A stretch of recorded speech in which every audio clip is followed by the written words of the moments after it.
Ne? Bin lira diyeceğim.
Biz Yeni Mahalle Güzel Ses Sokak No 26'da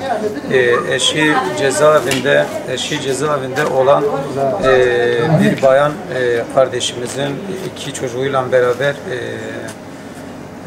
eşinin Mardin Midye cezaevinde oluşundan dolayı kendisi eşinin ziyaretine gittiğinden dolayı nedeni belli olmayan evinde yangın çıkmıştır.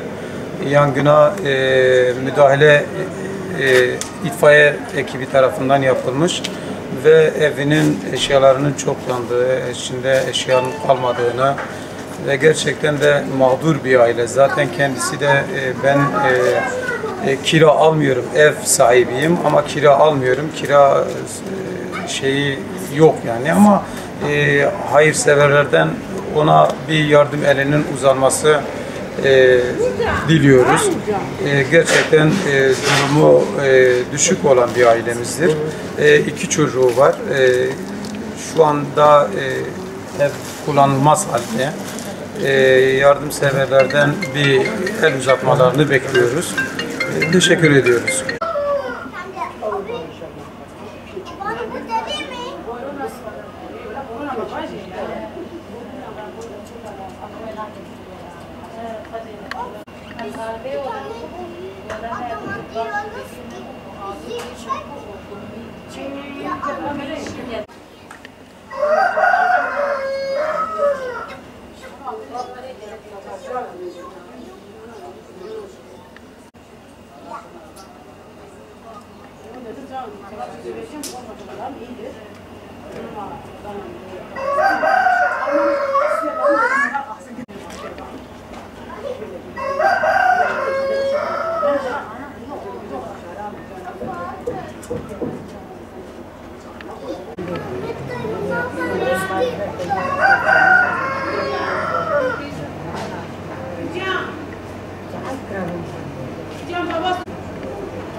ما اشتني وشربني وشوي أعضاء وزعنا ذيك الشام هو جاني